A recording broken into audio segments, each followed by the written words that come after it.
Welcome everybody back to the DomCast episode 17. I am here on a beautiful Sunday afternoon, back with my co-host. How are you, sir, NBA Storyteller? I'm great. I'm stuck in a car, but we're doing this. Yeah. Thank you for coming on, because it does look a little bit inconvenient today. But hoops anytime, anywhere. Ball is life, the literal meaning. And yeah, we've got a couple of, well, more than a couple of good topics today. Gonna try to fit them in around an hour.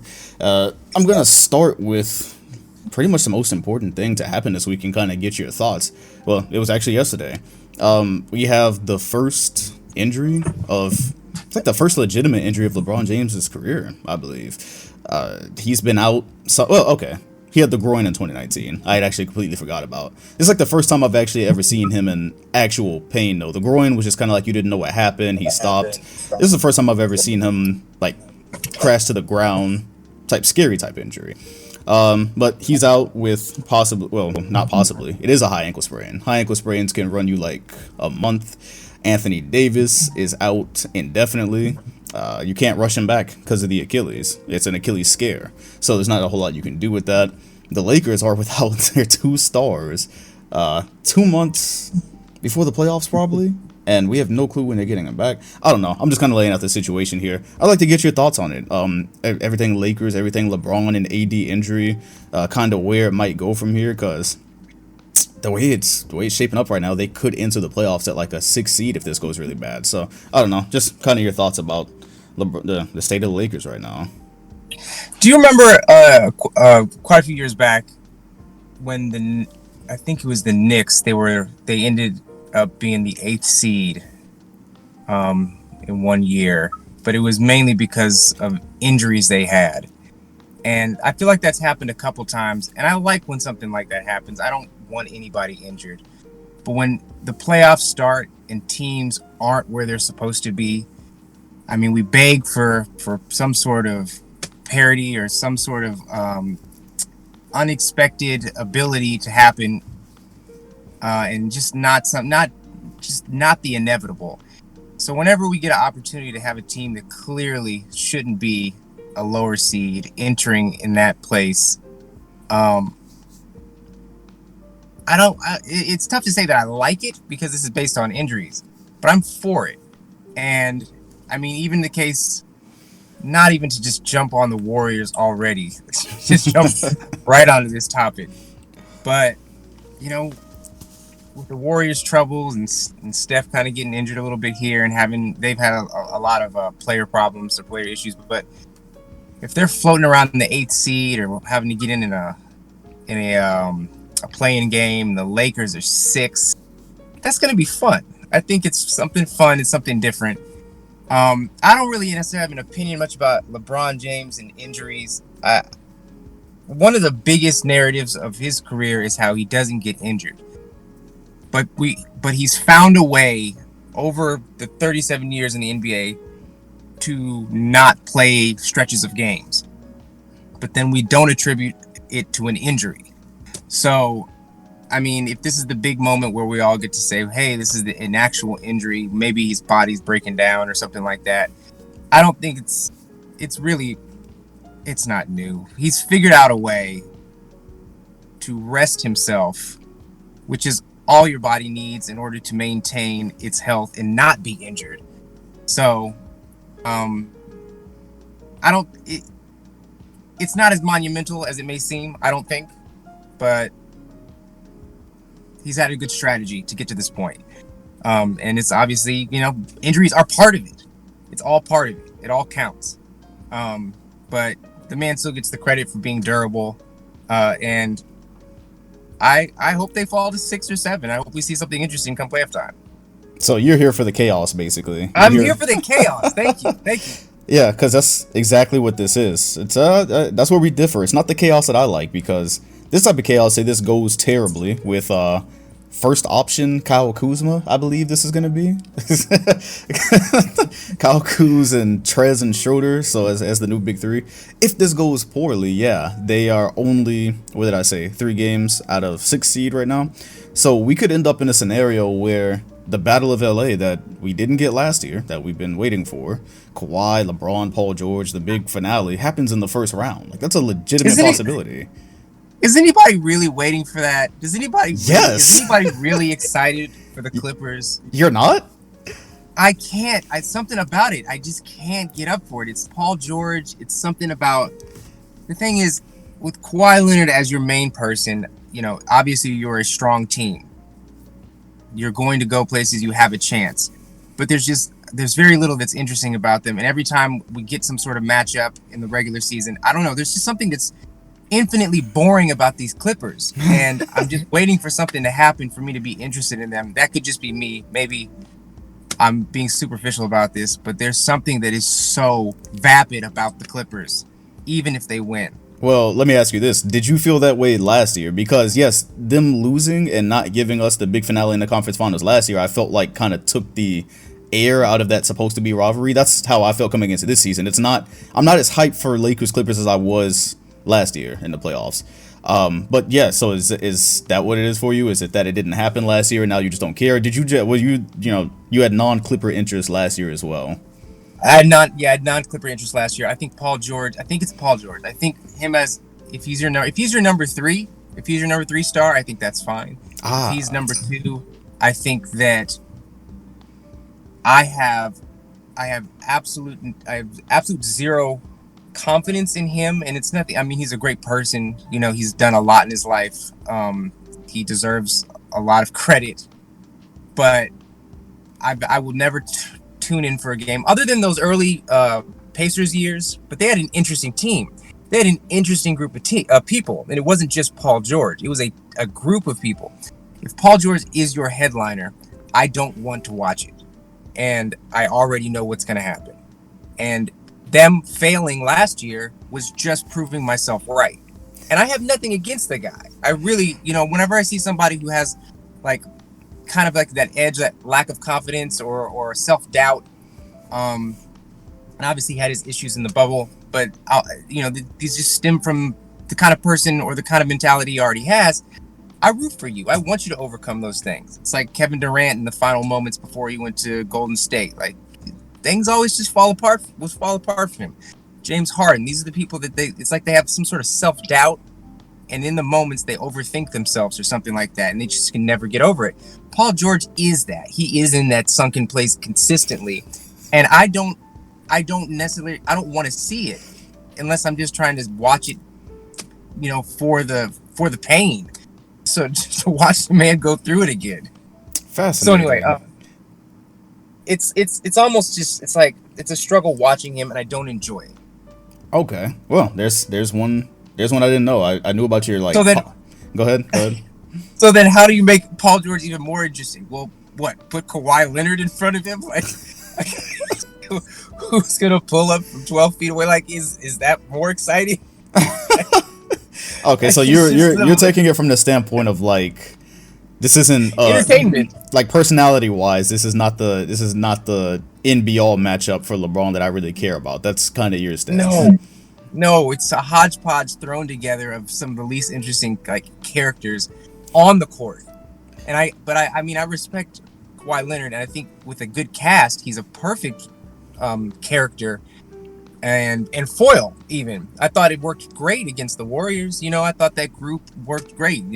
Systematically just taking them down, bodies and points all together. But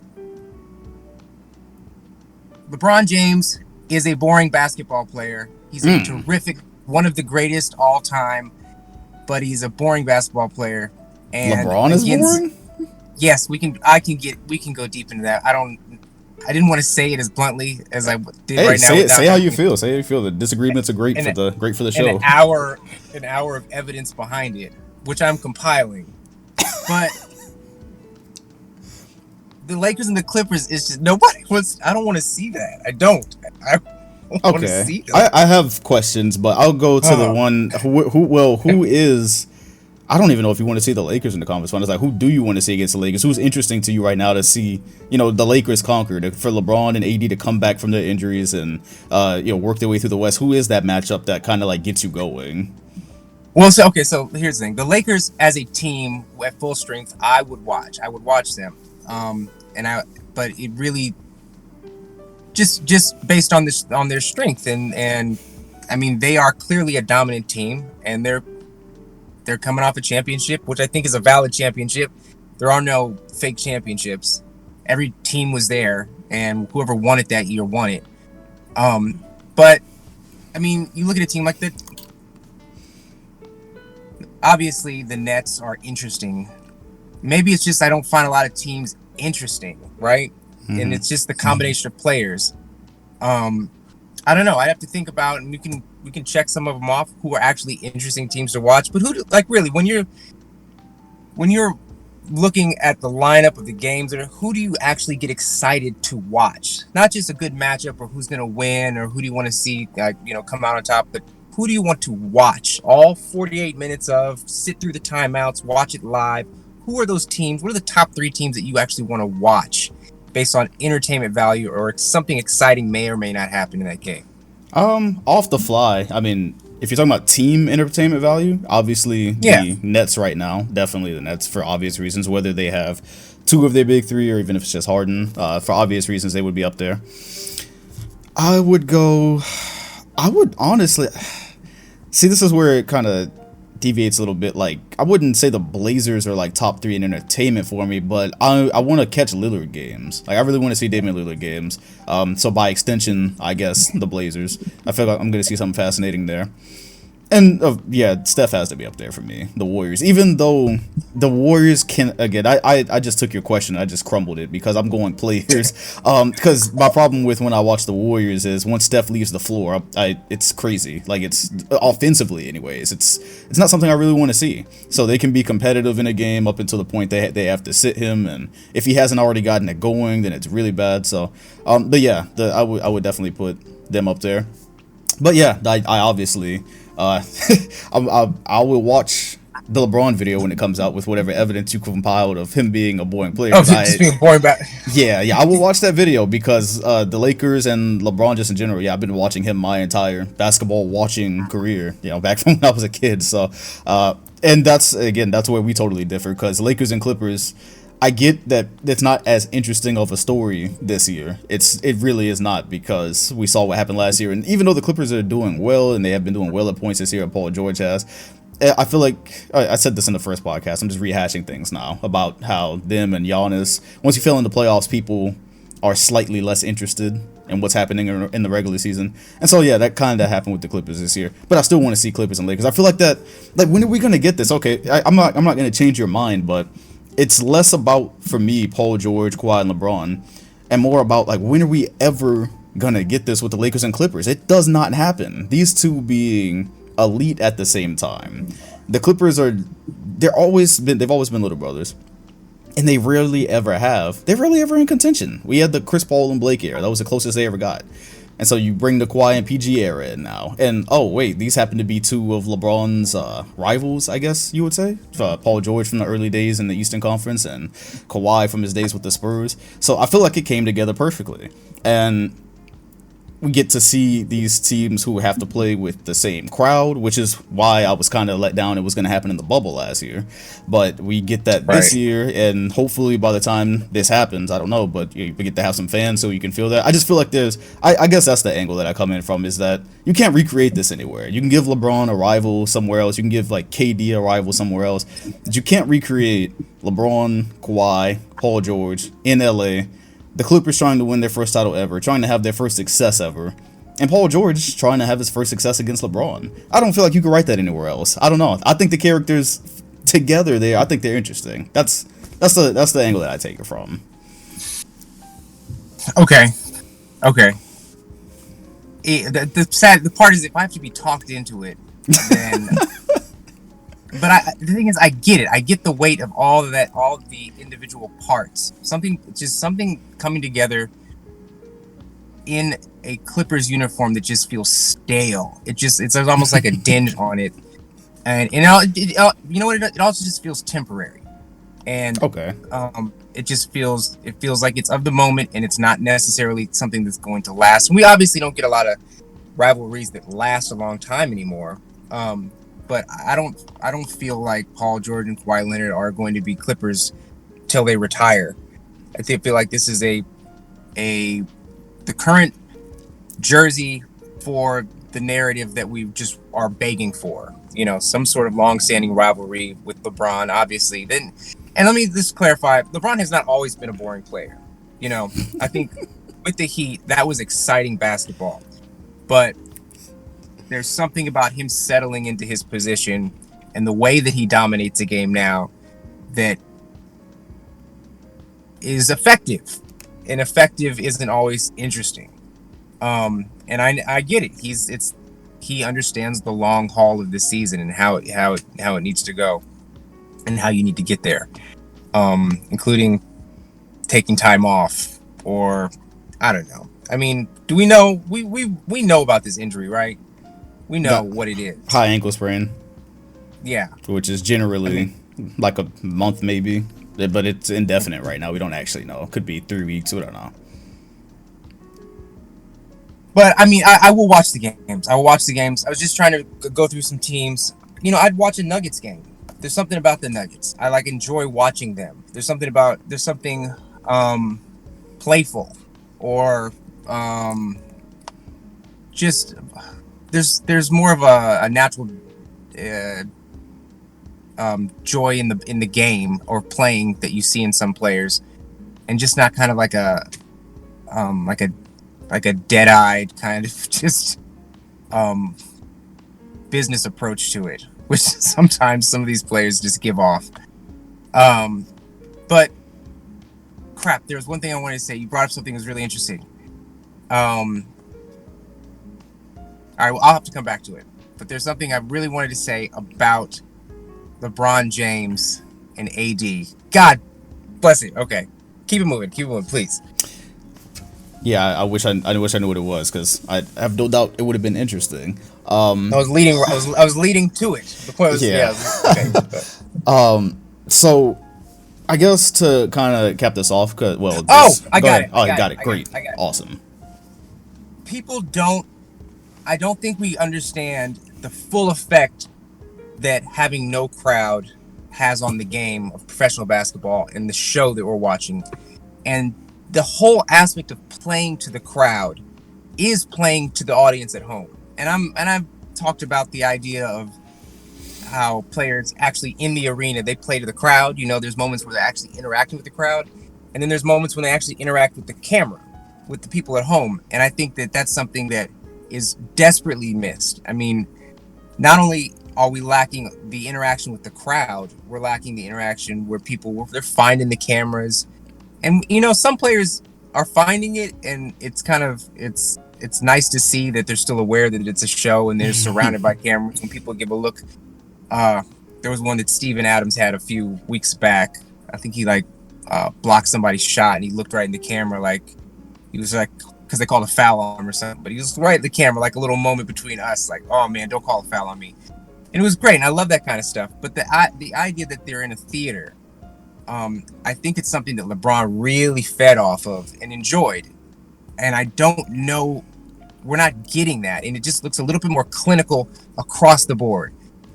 There's also something to be said for players. You know, I think, what do we have, a record amount of players who average over 20 points a game right now.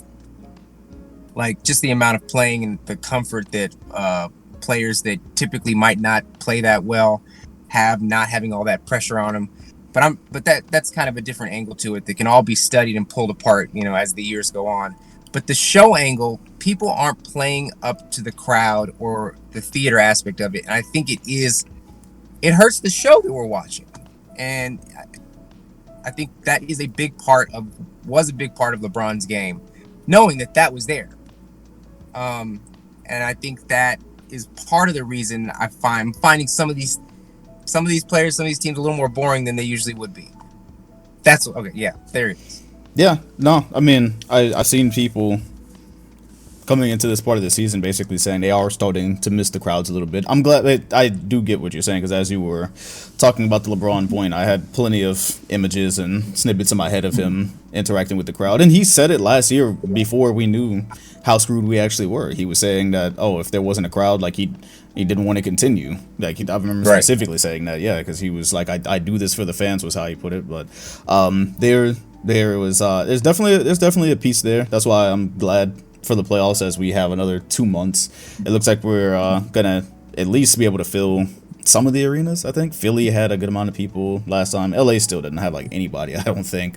But yeah, some arenas are already pretty much going off the hook with it. So yeah, I mean it's needed. It is needed. I enjoy basketball on a basic level, so that's kind of how I've had to approach it this season, knowing that the show isn't so much there. Like when you get a body like Anthony Edwards, if the commentator can't carry it, then it's just you gotta see it for what it was worth.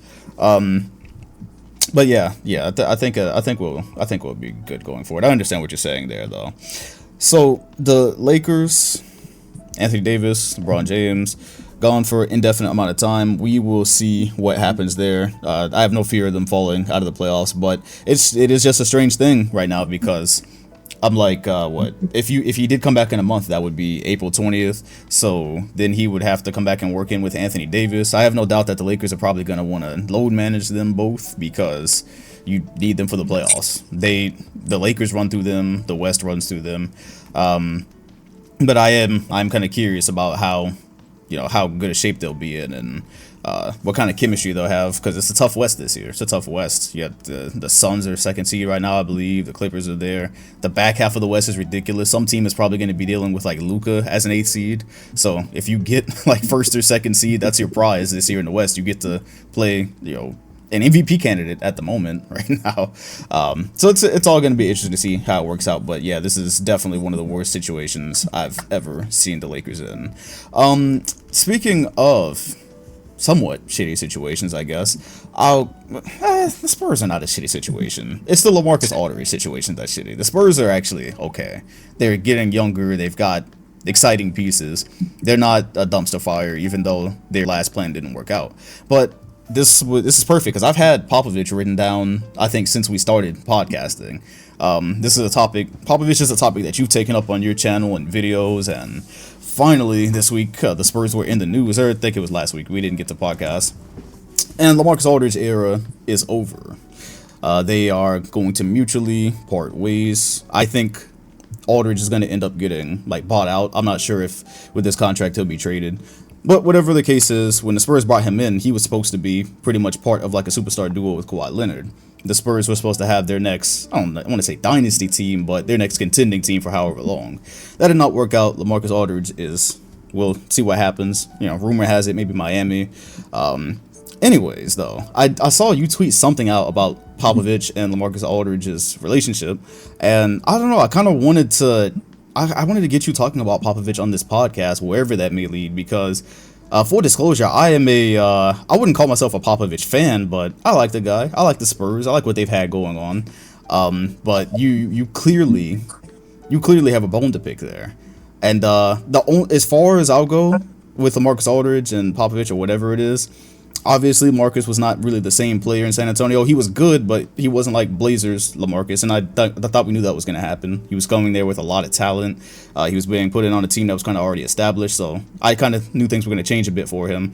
But it didn't go great. But either way, yeah. What is your Popovich and LaMarcus Aldridge, and maybe even Kawhi Leonard thoughts? Because we were talking about Kawhi a little bit earlier in this podcast, and clearly you've gone in on this. You did a whole video, I believe. So yeah, you've clearly got something here. I did two really long videos on Greg Popovich and Kawhi Leonard. There we and go. I don't have perfect recall of any of my own crap I've said, right? Like I can't remember every detail.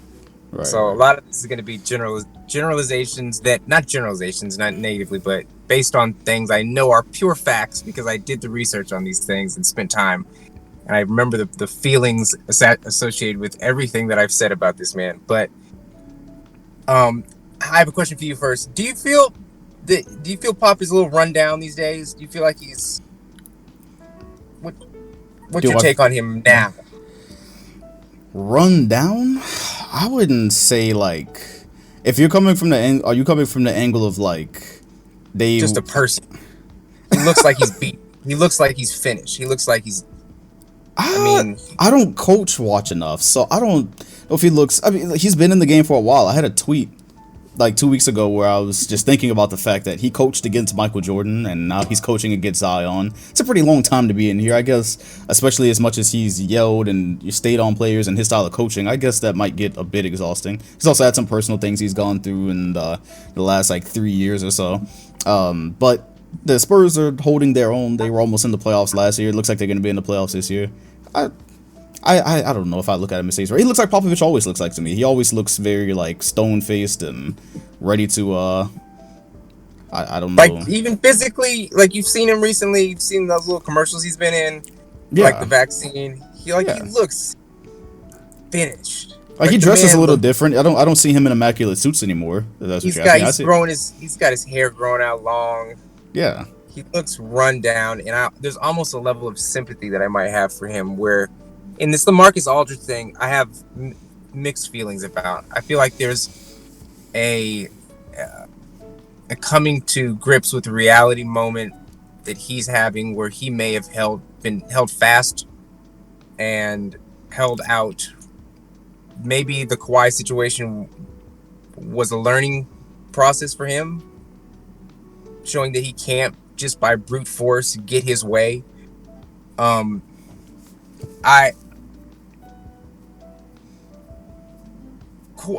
Greg Popovich can systematically end your career, and he's done that before. And there's this weird thing where older players would go to the Spurs thinking that they could live out their twilight years in a productive system and still be somebody. I mean, Pau Gasol was on the Spurs for like 6 years. How long was he on the Spurs? Damn, I forgot. I forgot he was on San Antonio. I think it was like 2, honestly. He went there and he barely played. I forgot all about that. Yeah, he absolutely was there for like a year or 2, I think, and didn't. I don't think he really played. Yeah, I forgot all about that. Yeah, he was there. I totally forgot that. Do you know Tracy McGrady was on the Spurs? Yeah, I remember that one. I do remember that one. That was my guy. There's something like dark there that they lure you in. And then he can just bury you. And one of your terrific listeners here can look this up in the moment. But trust me here, early on when LaMarcus Aldridge, do you remember that summer or that year when he was deciding where to go or how it was going to work out? That was a big deal. It wasn't like, oh, LaMarcus Aldridge is over the hill and he's going to go play out of last year's. It was a big deal. He had just come off dominant playoff performances for the previous few years. I don't even remember, when was he putting up 40 a game in the first couple rounds? Yeah, 2014 against the Rockets, I believe. It was gross how good he was at that point, and he was a prize. And they brought him there because they were going to pair him up with Kawhi, right? And I don't know if it was the first year, but it went bad fast. And LaMarcus Aldridge was saying, or his people were saying, he was miserable. Yeah, it was like 2 years ago, I remember. Yeah, and then there was a statement by the management or the coaches that they had made a mistake because they tried to put him in a different position that he wasn't comfortable with. They tried to make him a player he wasn't. There was some very odd release about, oh, we made a mistake. We tried to make him do this and we shouldn't have done. We should have just let him be himself. And I guess we're just supposed to say, okay, forget those 2 years of his career where he was at his peak. He could have been imposing his will on the league in a lot of different capacities, a lot of different teams. But those years just disappear from the books, right? And then after that, it's too late. Like he wasn't in a position to reestablish himself. And the man just disappeared. He was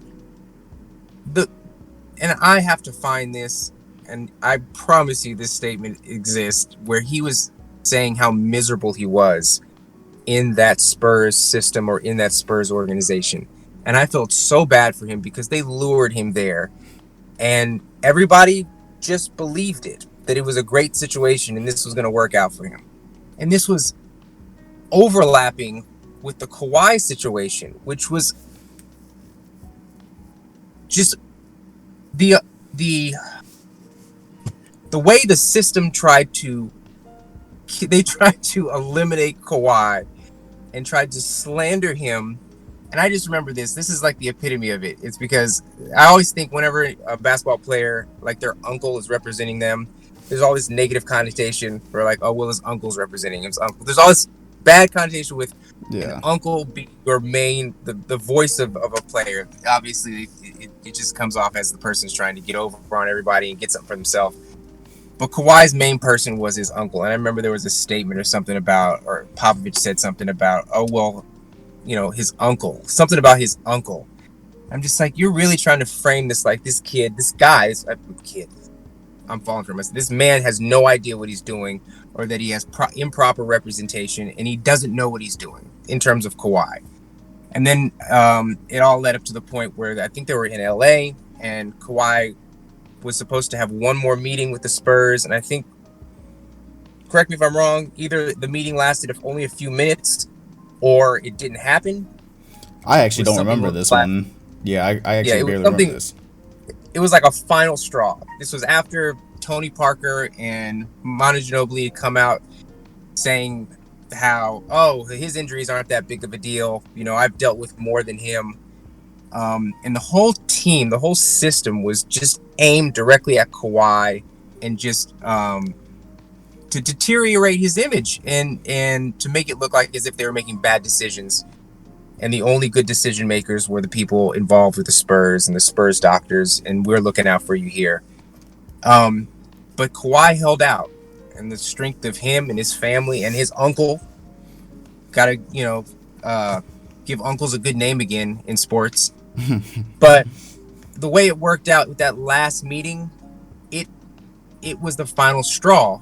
And then finally, after that, that's when he got traded to the furthest place in the world from where he wanted to go. Yeah. Which seems so petty. Everything about it seems so petty. And every step of that just showed Popovich and his expectations that his will would always win out in the end.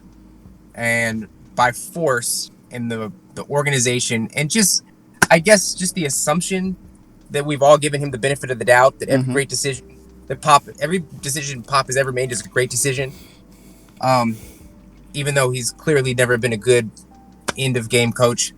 But this was a clear break in all of that somebody could break away from that and look out for themselves and show that, you know what, the Spurs aren't necessarily looking out for the individual here.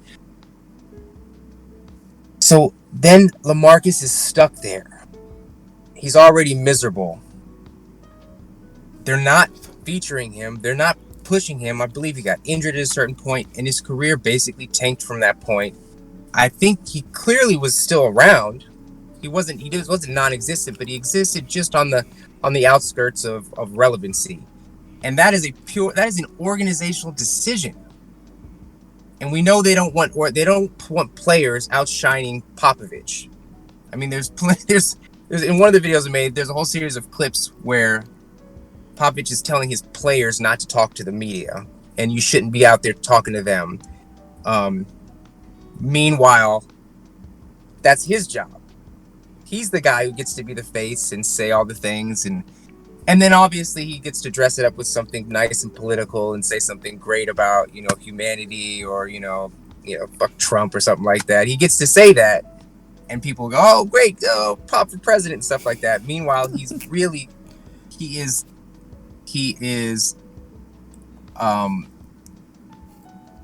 taking everybody's voice, everybody's potential voice, and he's trying to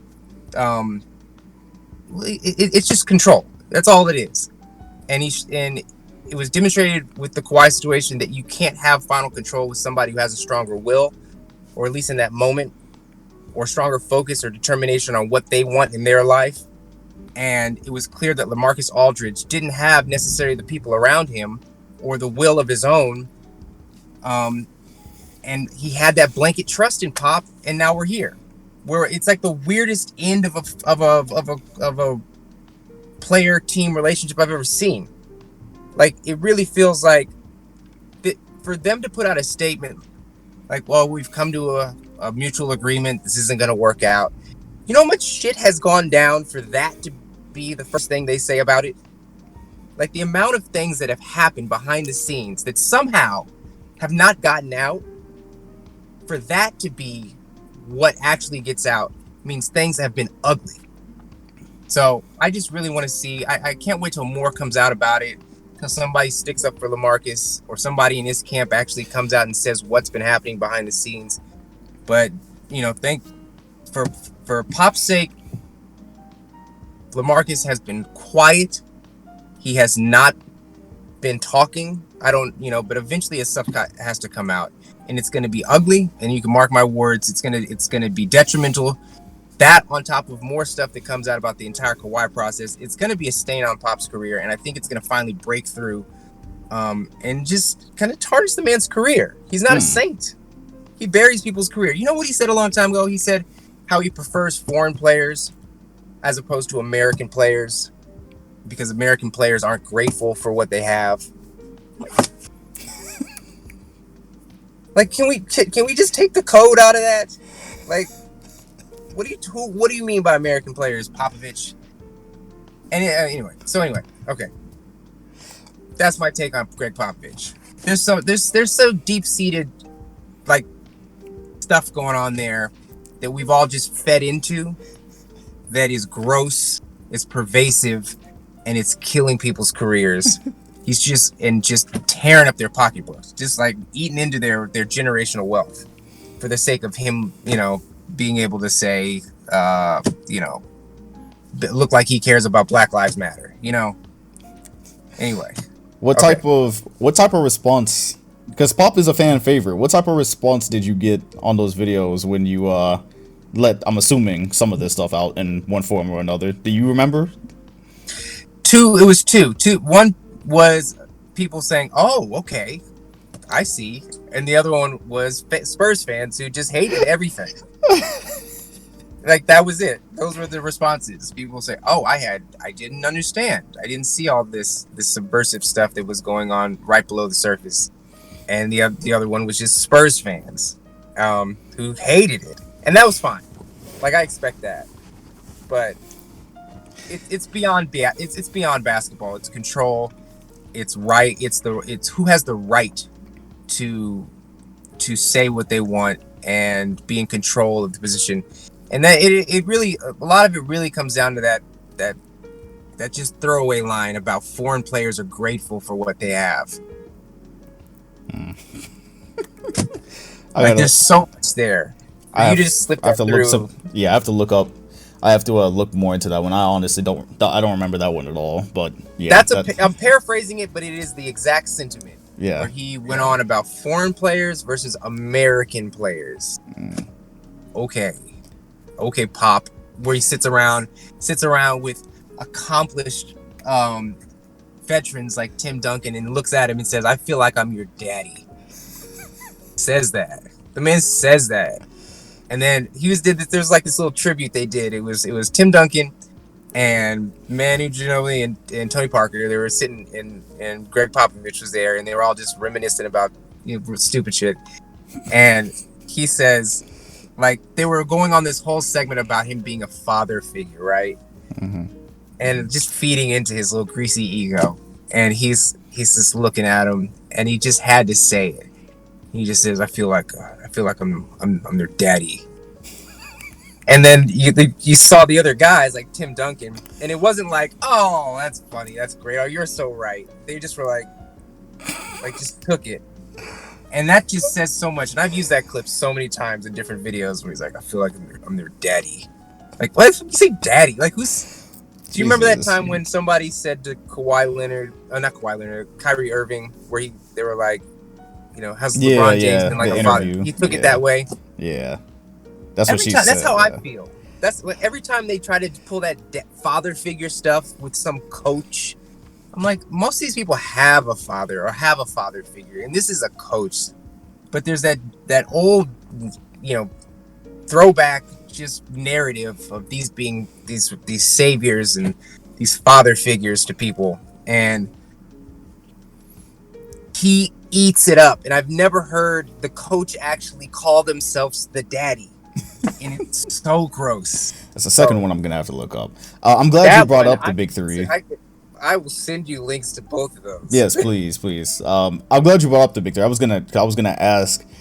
I don't know if I was gonna ask when it started, but like, did you feel that way during the Spurs golden era when they were winning? So everything was kind of backed up. They were winning every other championship basically. Were you in the background like kind of looking at Popovich sideways, or was this more like the Kawhi era? It was the Kawhi era. There was something distinct in the Kawhi era, and it's in one of those videos. But there was a very clear point where I was just, you look somebody sideways and you're like, okay, there's something else here. This is not altruistic. This is not selfless. Pop is not giving himself to the game, and it's not all about him. There was some statement where it was clearly all about Pop.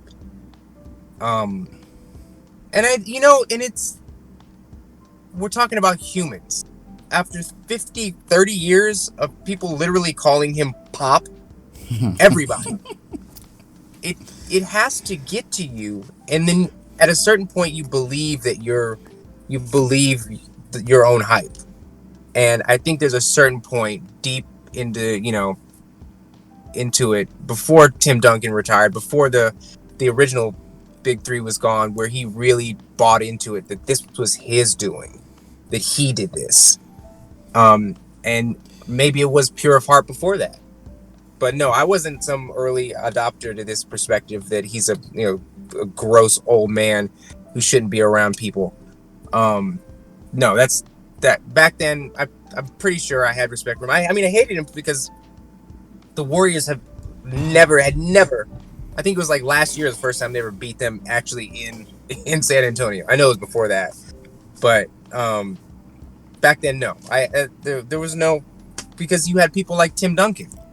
And I have a good friend who has a very clear perspective on the Tim Duncan, Greg Popovich relationship. That I'm not going to go into that right here, but it's a very clear comparison to another type of relationship. But Tim Duncan did a lot of his heavy lifting, a lot of his dirty work for him, maintaining that organization and just the stronghold that he had on all those players. What was that, guys? This was kind of a separate tangent. Who was that player? There was a guy on the Spurs. They drafted him, and he was really dynamic. Like, he started dunking on people, and they got rid of him quick. Oh, Jonathan Simmons? Yeah, the guy who came from quick. Yeah, he was like not a Spurs player at all. I remember that. It was very distinct. They got rid of him so fast. And you know what's also interesting, and this is just kind of an extra part. What's the big guy's name? Like 8 foot tall giant guy, Boban. Yeah, Boban. Yeah. He started doing like these little comedy videos or like little funny things when they got rid of him fast as soon as he developed a personality. Was he on the Spurs? I don't remember. Yes. That. I didn't even remember that. Damn, he was on the Spurs. He started developing a personality, like his own audience, and they dumped him immediately. It's like if somebody gets their own individuality, they say you're gone. And you know what? It helps if you don't speak the language and you are a foreign player, because you know what? Your lifeline is the organization. Oh my goodness. The Boban one is to me, so yeah. Yeah, no, very fascinating Spurs / Popovich takes. I don't have hot takes or hot opinions about it because I've never thought too much. I hadn't looked too much into it. But yeah, the fact that I didn't even know Boban, I just didn't remember that Boban played there. Maybe it was, yeah. You know, I think if it was NBA 2K16, I could be having a false memory, but if it was 16 when he didn't even have like a face yet, he was like some giant guy that came off the bench and was a generic, yeah, that's one reason it wouldn't stick out in my mind at all. But yeah, he was also gone before I could really care about it. So, well, I'm glad we're talking about coaches because we'll be talking about one of Popovich's disciples, I guess, Oh, it's in yeah, or this Disciples, yeah. next subject. We're not jumping straight into Steve Kerr because it kind of take a turn and come back to him probably, but there's this thing going on in the Warriors community right now, and maybe you've seen it. I don't know how much you pay attention to NBA Twitter at all, but obviously LaMelo Ball at this point in the season is the runaway Rookie of the Year. It's pretty much not close anymore, and the Warriors had a chance to draft him. They took Wiseman. Now, there's a train of thought where, for me, I thought it made sense to grab Wiseman, especially when you thought there was Klay Thompson there. You got Steph Curry, you got Klay Thompson, Draymond Green has playmaking responsibilities. Then you have Jordan Poole now that people are catching on to. I guess last year when everybody was injured, he looked good and he's doing well right now. So like you have a lot, and there's an argument out there that you can never have enough like shot creating or ball handling playmakers. There's that thought. But when you're a team like the Golden State Warriors, who are, or when Klay Thompson was healthy, we were saying these are contenders this year. Yeah, I feel like you kind of draft the player that you think you can actually get the most out of. I didn't really feel like they could get the most out of LaMelo Ball, so I don't spend time beating the Warriors up for, and especially because Wiseman is super young. I don't even, his college story, he barely played college basketball. He came in this COVID season when he had COVID, so he didn't get the training camp or any of that. So I think Wiseman is going to be really bright. But people have gone on the hot takes now that the Warriors should have drafted LaMelo and they've made a gigantic mistake. And I see a lot of Golden State. I see a lot of people kind of eating their own over there because they're, I don't want to say they're giving up on Wiseman, but there's a lot of anger. And the week that we didn't record, he was benched because of the missed COVID test or whatever. Now he's health and safety protocols. So yeah, Wiseman is going to be a developing thing. Anyways, I kind of wanted to know your thoughts at this point in the season in drafting Wiseman over LaMelo because of the way things have turned out, or what you thought they should have done at the time. Because I thought the Wiseman draft pick made sense, and I think next year when people are healthy and you've got a starting lineup of Curry, Klay, Wiggins, Dre, and Wiseman, I think that works. I think people will be happy with it. But yeah, kind of where your head is at with that right now, and then we'll get to Steve Kerr somewhere along the line with that, because the whole story with that was him benching Wiseman, and I forgot who they were playing. But it was a game they definitely could have used him. And then he didn't put Wiseman in until the very end, I believe. He put him at the end of the game, and then Wiseman put up great numbers, but they were already getting blown out. But in the playoff race, you absolutely need him there. But then also, how the hell do you miss a COVID test? I don't know. It's screwy. So Wiseman and LaMelo first, and then we'll go from there. Well, I'm fine with it. I think it's a fine pick, but I feel like in history there's been a lot of fine picks that years later you look stupid for, and everything looks obvious later. Where, I mean, there's the most obvious one, which is Sam Bowie, right? Mm-hmm. Being drafted over Jordan, and you look at that moment back then, it made perfect sense. So but when you're dealing in the best of the best, when you are the peak of whatever it is, Olympic swimming or national badminton championship, like, I don't know, you're looking at the best of the best where people's ceilings are as high as the sky, right? You don't know. It's not like they can go to some higher league. This is where people enter and ascend. You have to think historically, and I think you should take historical chances and not always think, well, what's going to fit right now? Because that's not how it works. But I still, even with that situation, I don't know what is LaMelo's ceiling. Like, what's his ceiling? Like, what is the best that these could be? Like, what is this? What is it? Because a lot of people are great as rookies and second-year players and don't contribute to a championship team at any point in their career. Or maybe they have long-standing, multiple all-star years, but the team they could have had them really just needed a solid center that could do 12-12 for 5 years in a row and get them 2 more chips. Like, I think the Warriors are in a very unique situation where they they need to deal in the now. Mm-hmm. And finding a piece for now, meaning, obviously not now, but next year, when everybody's back, is more important. I think their historical ceiling, their their their chance to be associated with all-time greatness is already on their plate. It's here.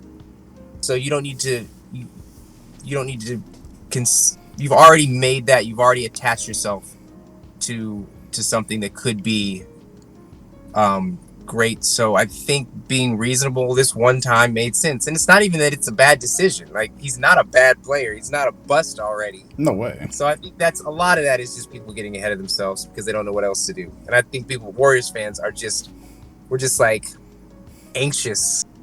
That's all it is. We really just don't know what to do with ourselves right now because we want to be great, but then anybody who's been a fan more than 6-7 years has this hole where we expect failure. Like, it's still there. Mm-hmm. And that's the thing. There's a lot of bandwagon Warriors fans, and I support bandwagon fans. I genuinely support bandwagon fans.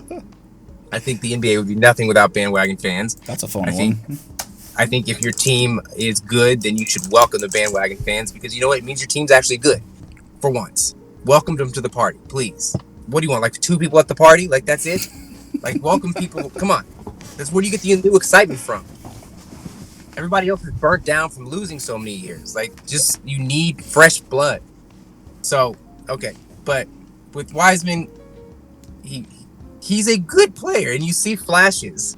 And unless something strange happens, like COVID, he becomes like a COVID long hauler, where he just has like perpetual pneumoniya for the next 12 years. Which, who knows? Like, I swear, who was that? At this moment, yeah. Who was that? Jason Tatum, was he the one who said that he still has trouble breathing or something? Or yeah, he said he still struggles with the effects. Yep. I'm telling you, man, there's some dark stuff that we haven't even clocked yet. Yeah. Where absolutely. I mean, in Draymond, it's like Draymond this whole year has been talking about getting back in shape. Like, and I've been watching. Who did I see who feels like they can't jump as high as they used to jump? Donovan Mitchell feels like he cannot get up like he used to get up. Oh, and by the way, speaking of Draymond, I saw you were one of the people that's upset that he isn't shooting these days, or that he won't shoot. Draymond. You're talking about his confidence. I've seen.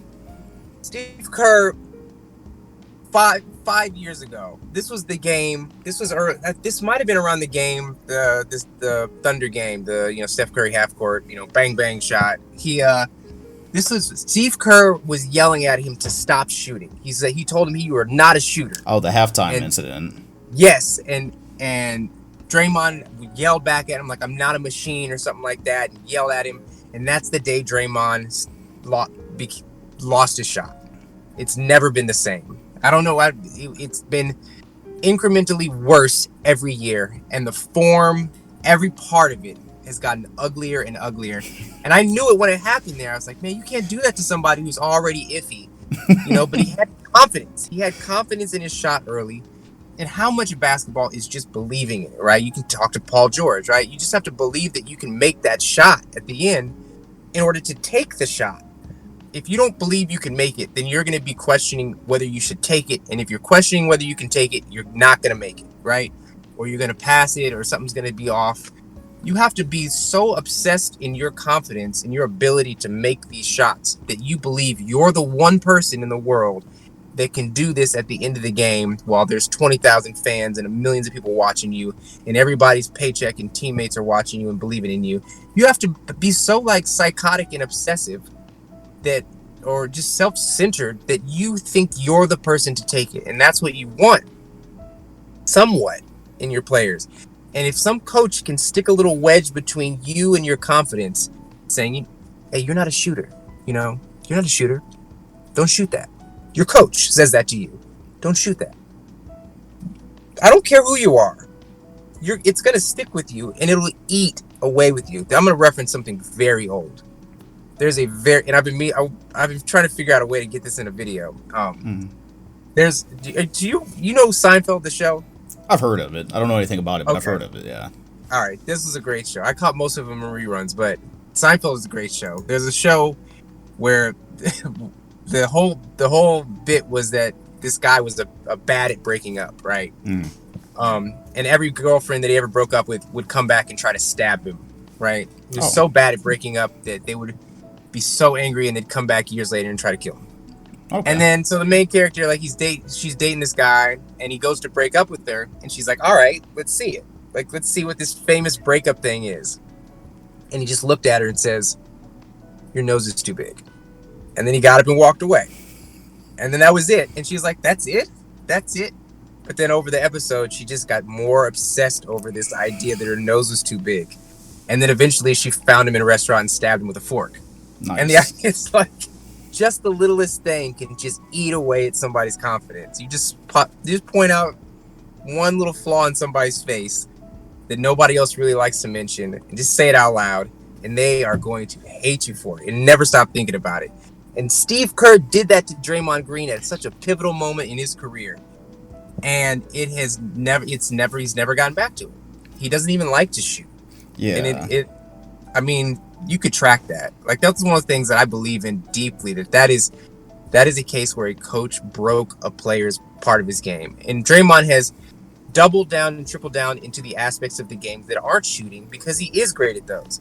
But you can't be a great basketball player if when you're wide open, you're not a threat. You know, it's like the Tony Allen problem from later in his career. Run around talking about the all defensive player of the year or whatever it is, while the Warriors were basically playing 4 out of 5. That is how they came back in 2015, right? Is that the adjustment they made? Was basically ignore Tony Allen? Okay, yeah. Because I just made a Steph Curry video, and I didn't go deep into the 2015 Grizzlies series, but the Grizzlies were up 2-1, and I mentioned the adjustment, but I didn't exactly remember what I read the adjustment was, because it was a long page in a book I read, and that was the adjustment. Just ignore Tony Allen. That's great. But yeah, no, and ignore Draymond Green became a thing. So it's funny that you point out the Steve Kerr halftime thing, because over the years, as you guys got Kevin Durant, I do remember there was that very clear separator. It was 2016. It was okay. If there's anyone on the floor you would rather shoot the ball, of course it's Draymond. But even in Game 7 of the Finals, I believe he was hitting pretty well. It wasn't ignore Draymond. But as Kevin Durant got there, it was the weirdest thing. It was all of a sudden, okay, now first of all we have to ignore somebody because you have 3 of the universe's best shooters ever here. But they were happy to ignore Draymond, and I remember they were like playing him in the paint, and it just got. I guess that goes to your confidence as well. First, your coach says, "Don't do this." Then you see guys under the rim when you have the ball in the perimeter. That probably doesn't help. And it's been kind of like this slow thing that's gone on to where now in this season, Warriors fans are pissed because he doesn't shoot the ball when he's wide open. So it's gotten to that point. But that very much helps us get to Steve Kerr here as we begin to wrap up a little bit, because I've seen like Popovich, you've had bones to pick with Steve Kerr, I guess, and that's I like to hear it, because I've always looked at the Steve Kerr transition era from Mark Jackson basketball and him taking some of the things that Mark Jackson left, like defensively, and then adding on a lot of his own offense and helping unlock the best parts of their game. So I've always thought Steve Kerr was more useful than people gave him credit for in terms of getting them to that next level. But it's, and this is, I'm gonna write down coaches, because this is like this topic for a different podcast. I guess with Kerr it's a little bit different. Like, I always have this question of like, how do people judge coaches? Because it seems like if a team is winning, this said coach is a good coach for that team, and then if that team is losing, this coach sucks. So right now, like, I saw Pacers fans hated Nate McMillan last year, and now he's with the Hawks and they're undefeated. Now Nate McMillan is being heralded. Now, of course, different organization, different players. There could be a lot going on there, but that's just an example of what I'm talking about. Anyways, with Steve Kerr, he's always kind of been caught in the middle because he never really got all the success all the praise that comes with being the coach of a winning team, because obviously Steph and these generational shooters, then KD comes, so a lot of people were like, oh, anybody can coach this. Luke Walton coached it for how many ever games that was when he was gone. So he's always been kind of in the middle there. But now that they're like a play-in team at this specific moment, possibly not going to make the playoffs. People are angry with some of the sets that happen now where they're not getting Steph enough looks early in the game, or they're not unleashing him early enough in the game, and people are getting more and more frustrated with Kerr. Now, I'm not exactly sure if that's your issue with him right now or what it is, but I do remember having seen you, well, really shake your head when I brought him up a couple of weeks ago in a pod, so I assume there was something there. Uh, I'm okay. So let me ask you: what is Steve Kerr a genius? Steve Curry, genius? Yeah, I is he a mean, genius? I don't know if I'm gonna go as far as a genius, but I do think that the 2014 Warriors had a lot of the same players that the 2015 Warriors had, and I think there were great things Kerr did. Draymond, I believe, he started out a necessity for you guys because David Lee was hurt. That was how I Yeah, remember it. But he yeah, also absolutely. did take Iguodala and ask him to come off the bench, which this was Iguodala only a few years removed from being an All-Star. I thought that was a pretty big move. And then changing the offense a little bit, I thought yes, I was about to say Kerr. Curry's off ball became better under Steve Kerr. I don't know if it's a genius thing as much as he came in there and saw some ways to tweak and improve, and he did it. But I don't know if I'm gonna say genius. I thought that Steve Kerr. Okay, good. So I thought that Steve Kerr, when he came in, he had like coach by committee approach, and he did something really interesting. He started calling his, and I don't know how often they do this with other teams, but they didn't have assistant coaches. They had associate head coaches, right? Everybody was an associate head coach. Okay. And, they had Ron Adams, a defensive coach, and all these people. Like, they had a team of people. And over the years, there was certain players, certain coaches that would work with individuals more. It was a whole front. It was a team of coaches.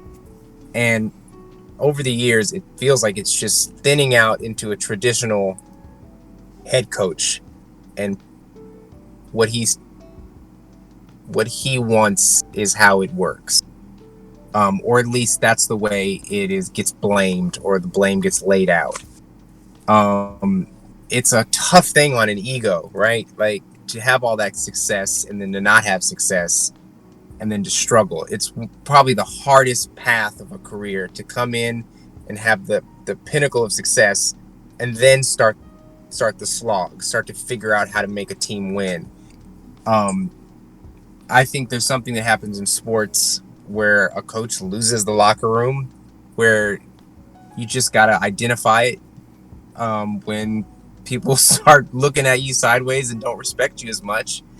And I think that's what's special or unique about sports, is that, I don't care how good of a coach is, once they lose the locker room, you kind of got to get rid of them. I don't think you regain the locker room. And I think once players don't respect you as much or don't trust you as much, I think you got to move on. And that's a situation you said, like Nate McMillan. Sometimes it just isn't working out in that particular relationship. And I think that coach's relationship, it's so far beyond just the X's and O's. It's just the ability to motivate the players. And if you just can't motivate them with the same old bullshit you say on the sidelines every time. I love listening in to some of that stuff where even though they don't let us ever hear the real play devising or anything from the coaches, when it's like, inside tracks or something, but we'll hear their little rah-rah speech. You'd think that these guys are really good at it in the NBA, at motivating people or saying something special. And I know I'm a little all over the place with this answer, but there's a clip from Derek Fisher before he got fired from the Knicks. And it was something about like, hey, they put on their pants the same way we put on our pants. Oh, it's just basketball, just play the ball game or something. It was something really corny. And everybody made fun of it, right?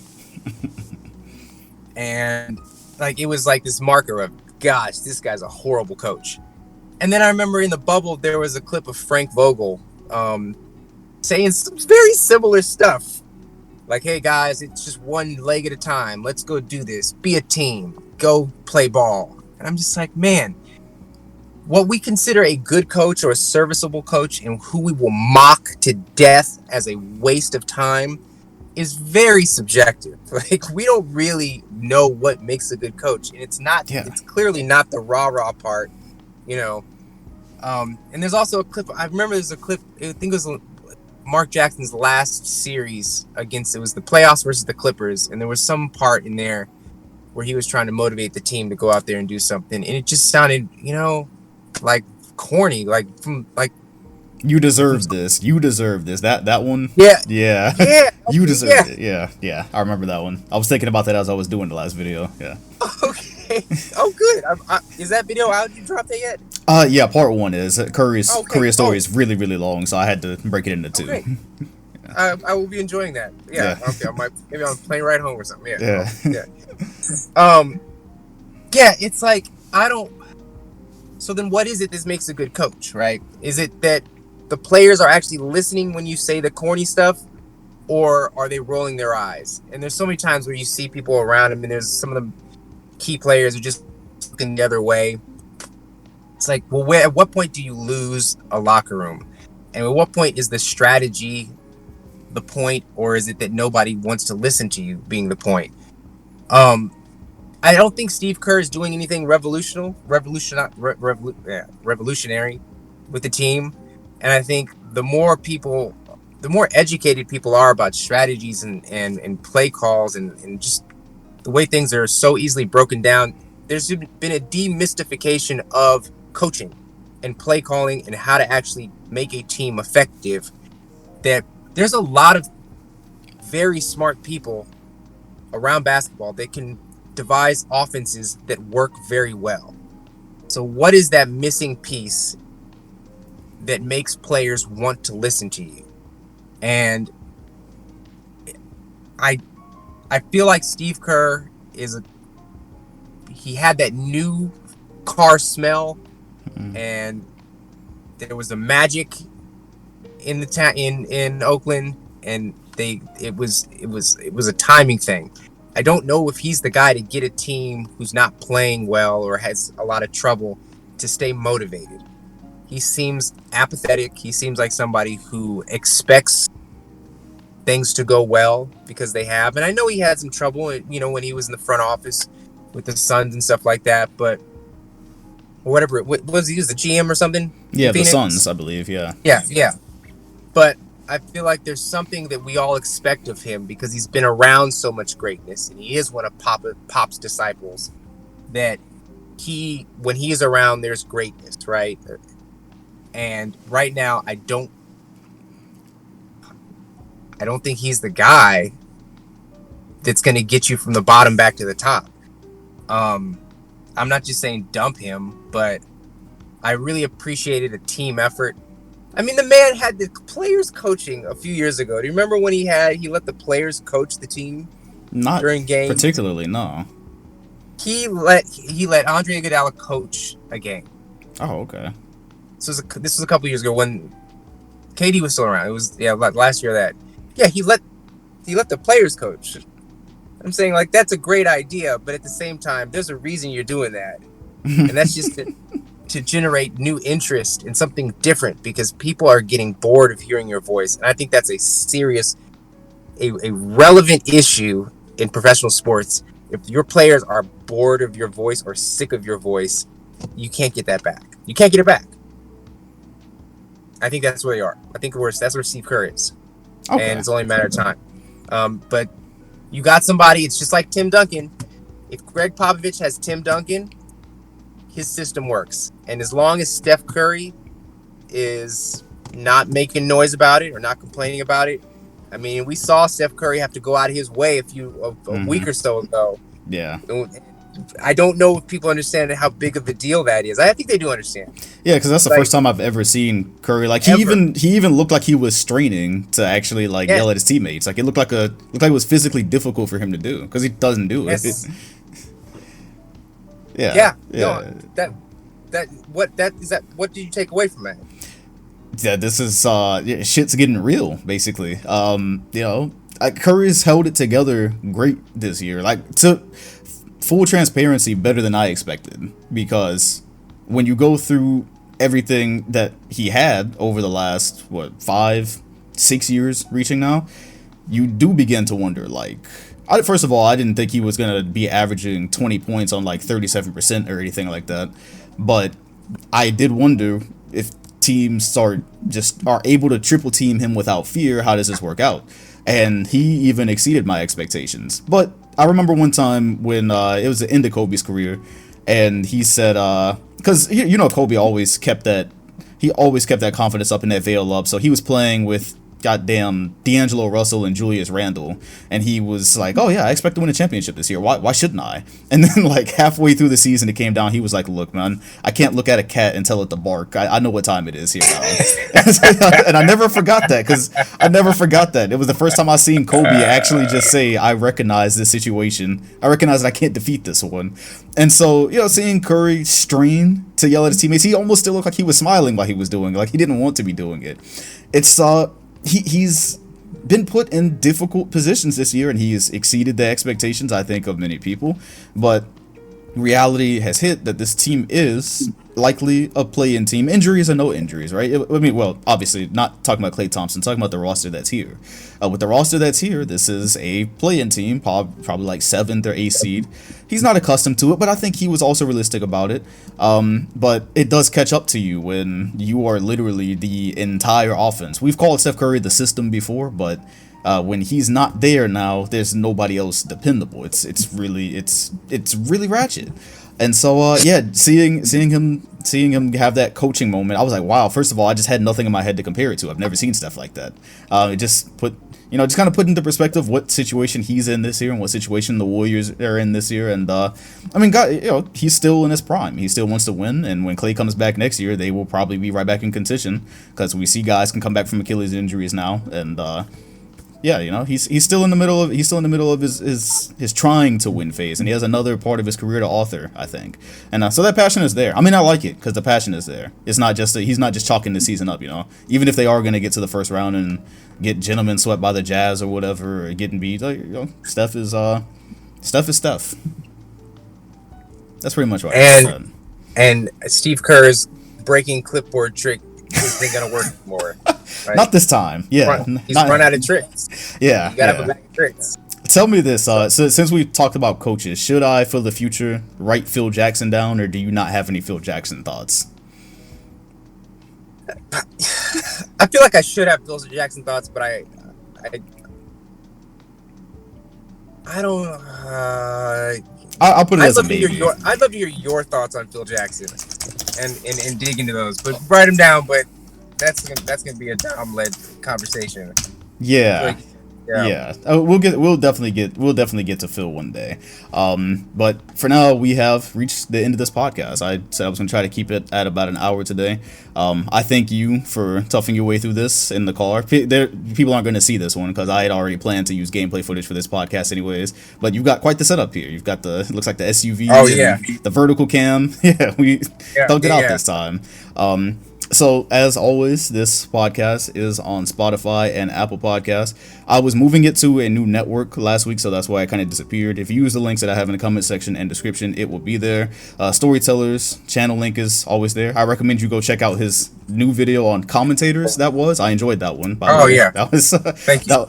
That was a fun one with Stacey King completely drowning out his partner. I have no clue who his partner is, but yeah, there was great points made there. And we will see you all on podcast 18. Thank you for coming through today, Storyteller. Thank you very much for having me. Absolutely.